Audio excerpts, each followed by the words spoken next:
everybody, it's Imogen and welcome back to Colouring Kid. In today's video I wanted to share different types of backgrounds that I do on my pictures depending on what the picture is, depending on what the book is, things like that, and what I use for backgrounds. This was a suggestion by Dawn, which I thought was a really great suggestion, so thank you so much. And it kind of came after the video that I have just previously done, which was how I pick a page to colour. So there are quite a few different backgrounds that I do. I actually have a backgrounds video, mainly showing the soft pastel background variations that I do. I also did a colour pencil background tutorial, so if I remember I will link both of those down in the description, and if I do forget please just let me know and I will do that for you. So they are kind of how I do the backgrounds. But yeah, I'm just going to be talking about if there are certain books where I do specific types of backgrounds, or depending on the page, you know, if it's detailed or not, whether I even do a background, because in some books I do just leave the pages white. So yeah, I am going to be talking about that. I also have some more products up on my website, so I now have some notebooks that will be going up soon. And also, I think I mentioned the paper clips beforehand, but there are new things that are always coming. So yeah, feel free to check that out. It's in the description of all my videos. So I'm just going to get started. So I'm going to start with Ivy and the Inky Butterfly, because with this there are some pages that I'm doing backgrounds and some that I'm not. So with my pages, sometimes I don't feel like they need a background. So for this one, I have just coloured the page. I haven't worried about a background because I thought that it looked quite nice just having the white, because the actual framing is quite detailed, and I thought that if I added a background to that it would take away from all of the elements that I've already done. And you can see for these first pages I haven't added anything, and if I don't need to do a background, if I don't feel like it needs one, then I won't do it. So for this one, again, I didn't do a background. I only did a small gradation on the outside in, and that was just to give it a bit of colour because I did think it looked a bit bare, but I don't actually put one on the whole thing. So that's something that I do like to do. I like to do a gradation just using a couple of pencils or one pencil, fading into the white. Now for this one, as you can see, I have done a small background. I haven't done one that covers the whole of the page up until the edges, but when it's kind of a wreath design like this, what I like to do is do a gradation going outwards. So I actually did this in my last book as well, but I basically took about 4 or 5 different colours and went from the dark in the middle to light on the outside, and that just kind of gradiates into the white of the paper, which I really like. So it's still a background, but it's not taking away from the picture or having your eye drawn to the background instead of the elements in the picture. So for this next page, I didn't do a background at all. I didn't feel like it needed it, because this one is quite detailed and there's quite a lot of elements and lots of different colours already. Again, I kind of thought that it would take away from it. The only dilemma I had with this page was the fact that there were stars here, and of course that would give the impression that there's a dark background, and also because there's a lantern here you'd think there was a background, but I decided not to do it. And you never know, I might come back in and add it, but some people have done amazing backgrounds, but I just felt with lots of colours already, it will probably, if it's dark, you'd be drawn to that rather than the elements on the page. And for this Wonder Room page that I'm currently doing, I went for a beige, very simple background. It's one flat colour and then one colour foreshadowing. So I believe I used the lightest warm grey from the Holbeins, and then I shaded with putty beige, I think, from the Prismacolor.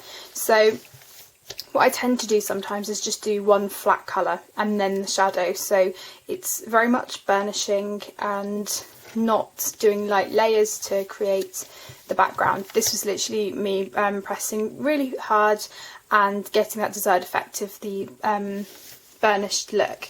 The only thing I would say about this is it does make your hand hurt after a while, and I did this in many stages. I didn't just do it all in one go because it really did hurt my hand. And I think having that neutral colour does work quite well, because you have that which kind of goes with lots of different things, and then it doesn't really matter what other colours you use. So obviously I've got the browns here, which works well for all of the furniture bits, and then I can go in with lots of other different colours. So that's kind of my process with that book. So for some pages I'm doing backgrounds and for some I'm not. Another example of books where I do backgrounds on all of my pages are my Clown Markova books, and I'll just get them for you. Here we go. So the page I'm currently working on, I have already done the background for, and you'll notice that for most of my pages, when I'm colouring them, I generally try and do the background as one of the first things. If I'm not drawn to the background first and I don't know what colours I want to do, then I won't start with it. But generally I find colouring the background first or quite soon into doing the picture, it just helps really then to see everything else on the page. So you can see for this I've done a full background. I kind of count the sand as the background as well because it's still covering all of that area. And then I've done all of the blue for the water. So now I've done this, I can kind of envisage what the other things are going to be much easier. So for this I did a colour pencil background, as I've done in my tutorial. With backgrounds you kind of just got to remember that it's just like colouring one big object, except the hard thing is that if you want it to be smooth with multiple colours like this, you kind of do have to take a bit more time, and this background did take a long time. So when I'm doing pencil backgrounds like these, I don't rush them because I do want them to look smooth and have that desired effect. So as I said, I'll put the link to that video in the description if I remember. So this one goes right up to the edge, the whole page, and generally what I do with Clara's pictures is I colour the whole thing. I don't leave any white backgrounds. So I'll give you a few more examples. So for lots of her books, because they're quite whimsical, I try to steer off from doing practical, no, not practical, kind of obvious colours for backgrounds, but I don't think that that's always a bad thing. And obviously because the sky is blue, what I would used to do is just do all of my backgrounds in blue, but I have steered away from that. So these pages are kind of only somewhere I've done blue, but you can see here I've done lots of pink around the flowers and then just a bit of blue to you know, tie it in. One example though in this book where I did steer away from doing a traditional background was this one. So I did a sunset in this, which was very much an experiment for me, and it was something that I was quite nervous to do. It did take a long time, but I think with this, because it was so detailed, I didn't want to just do a pastel background, because generally with these, because there's so much going on, it's really hard to then do a pastel background because you don't want to go over anything. So with this I did go in with pencil because there were so many tiny areas that I had to get into for the background. So when a page is really detailed like this, I'll always go for a pencil background. If there's a big open space, then I will do chalk pastel. So it really depends on the level of detail, and if there is just a blank space that I can do something with quickly, I will go for a chalk pastel background. So another recent picture that I did was this one, and I did a sunset type effect again. Kind of got the sun here and then it kind of fading into a pink at the bottom here. So again, there were lots of little details already, so I just went with these colours that have kind of already been shown in the picture beforehand, so I wasn't really adding new colours in, which is also something to consider, because sometimes with the backgrounds you want them to tie in, as I said, so that you're not having your eye drawn to the background first, but equally you don't want everything else to just blend into the background, because then it will it won't look all defined. So with this, I'd already had elements of gold and pink, so I decided that this was probably a good way to go. I was going to do the background blue, but I decided against it because I'd done a lot of blue backgrounds, and also there was quite a lot of blue already here, and with these ribbons it just wouldn't have really worked. So that's kind of my process for that. And the pictures that I have done in Tenderful Enchantments are very much the same. I have done blue backgrounds but slightly changed them up. Here here. So again, I've done a blue one here, but it was more of a misty type colour, which I really enjoyed doing. And these are the same pencil backgrounds, same technique of smoothing them out. And this blue one, and I added the kind of firefly effect. So it was really fun experimenting with that. And yeah, so as I said, I do full pencil backgrounds and I take my time with them in hair books especially. So one that I've recently done, I did not do a background for, and this is from Midnight Masquerade by Hannah Carlson, and I've just done this one. I did this one last night.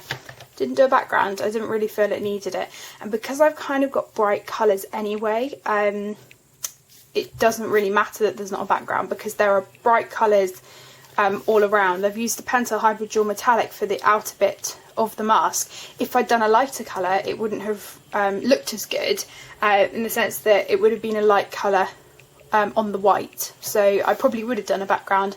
I might still go in with one at some point with a bit of soft pastel, but I don't really feel it needs it. So sometimes I will just leave it. And you know, this was a really quick page. It took me an hour and a half, 2 hours maybe, not long. I apologise if you can hear the hoover. My mum is hoovering in another room. Hopefully it won't be too bad there because the door is closed. But yeah, it's just really, really simple. Didn't really feel it needed a background, so I left it. One background that I did do was this one, which I did a couple of months ago. And you can see here that I haven't done a full background up to the edge. I kind of just centred it around the elements that were already there. And I did see Passionista Colorista do a similar background like this, and also Rika Colour on Instagram. They do border their pictures off, which I really like, and it's something that I will be doing a lot.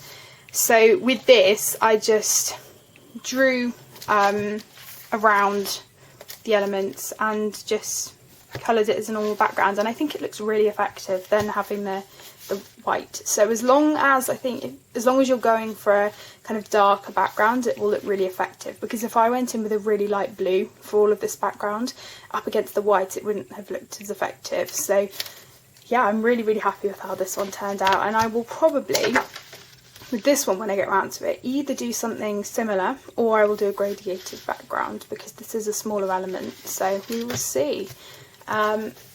One that I've just finished, which is a spoiler for one of my pictures for my completed pages, is from Worlds Within Worlds by Kirby Rosannes, and I have finished the big double spread in here that I started. Oh no, it's sticking together. I used Jelly Roll Glaze, which is probably why. But for this one, I went with a sunset again, but it was slightly different because I did use bright reds, bright oranges and bright yellows, which is something that I don't usually do. So for this, I actually made the process a lot easier for myself because I used my Zest It blend. I will just get it for you. So this is a pencil blender, and it's like, it's not alcohol based, I don't think, but it's amazing, and it breaks down the pigments and really blends it together. It's like a blending medium, but it's amazing and I absolutely love it. So I use that to make the process a lot quicker. I used it for quite a lot of elements. I used it a bit for the Stegosaurus and the trees, and I think it is really effective. And for this, I did actually go in with a base of soft pastel first, and then I went over with pencil. So again, that speeds it up. So this was a kind of a mixed medium page, because for lots of it I did go in with soft pastel first and then pencil over, which did make the process a lot quicker, and it was something that I really, really enjoyed. So for this background, I didn't just stick to pencil or just stick to soft pastel, because what I find is that sometimes, depending on what colours you use, the soft pastel doesn't really give the desired effect because it's maybe not as pigmented as you would like. So going over with that first initial layer with the pastel and then layering over the pencil really helps to just get the colour that you want. So I had so much fun with this, and using this technique is definitely something that I will be doing again, and I'm really happy to have my first double spread in here. I also the other day picked up Mythomorphia from The Works, which is a shop in the UK, and it was £5 there, so I couldn't resist. So I can't wait to get started in that as well, because it's something that I've been wanting to get for a long time. So yeah, that's by Kirby Rosannes. Now there are some instances with pictures where I just want to do a really quick background, something that won't take a long time, just because sometimes I find that it's looking a bit bare. And one example is from The Ink House by Rory Dobness. So I did a page in here, where is it, this one, a really simple page. It was just one that I wanted to test out the fur, and obviously it has a piano, so I really enjoyed doing that. But I hadn't initially done this pink background, and I was going to leave it white, but then I was looking at the rest of the picture and I was thinking, well, really all I've got is a bit of colour on the paper, which really you shouldn't have. I was kind of wanted to get the effect of it being a bit aged. But yeah, apart from that and apart from the mouse, I really hadn't done any, you know, there wasn't any colour on it.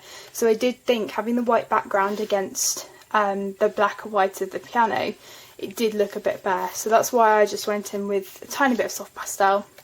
Didn't take long at all, and it kind of just adds that pop of colour. And I think because there is a bit of pink already that I did on the mouse, it worked well. But sometimes I just feel like it just needs to be lifted a bit with a bit of added colour, because otherwise, for me anyway, it would have been a bit bare. I think one of the really good things that some artists do though is already have black backgrounds put in, because it really takes the stress out of doing a background, and also it makes all of the other colours pop against the black. So I think that is a really, really good thing, and I know that Maria Troll does that a lot, and other artists as well, Fabiano Attanasio, and I really do like that as well, and I love colouring the pages with the black backgrounds. I will actually show you an example of one that I have done. So I know lots of people black out their backgrounds anyway, which is something that you can do if you want to have one and there's not already one in your book, but this was one that I did, and you can see that if there hadn't been a black background, I probably would have just left the background white, which is absolutely fine as well, but because I've got lots of light pinks and things here, it looks so much more effective against the black than it would have done with the white. So there are instances like this where I do think that a black background, whether you put it in yourself or whether it's already there, is so good, because they're just amazing. I absolutely love working with them. So you can see there's quite a lot in here. Here I did another pencil background, which didn't take too long. And generally with these backgrounds I either use Prismacolors or Holbeins, just because I find that softer pencils are easier to layer and then use a colourless blender or something like that to get the effect that you want, without having to spend too much time on it.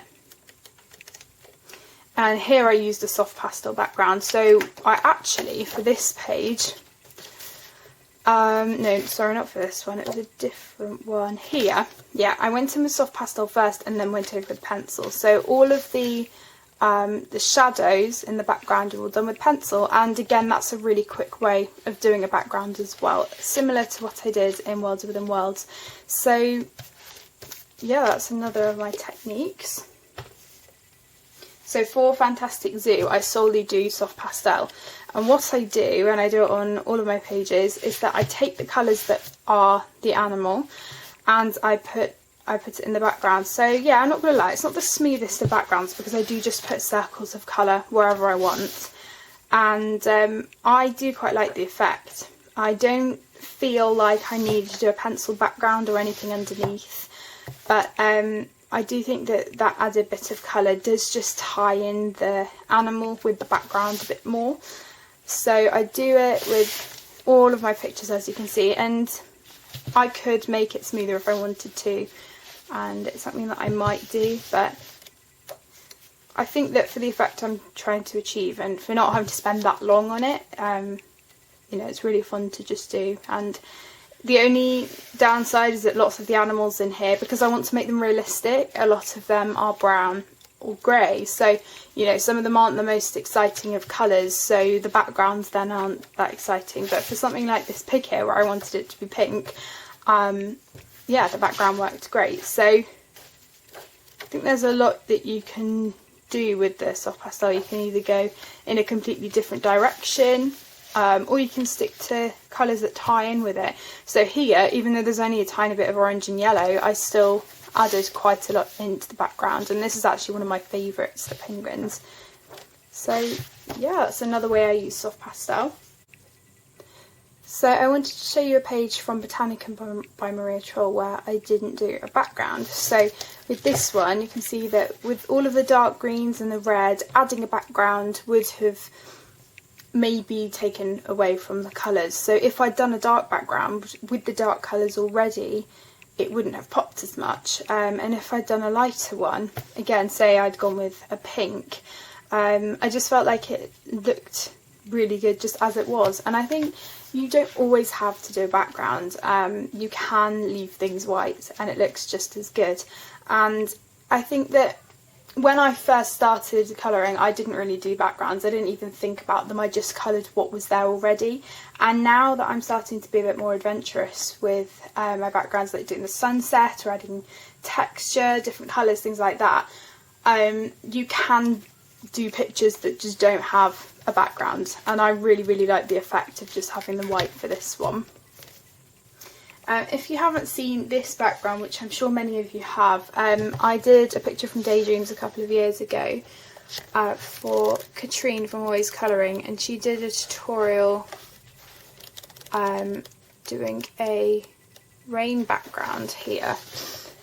Well, it wasn't actually this one, it was a different page I think, but she used the effect of a ruler and some colours and creating lines, and I absolutely love this idea and I think it looks so good.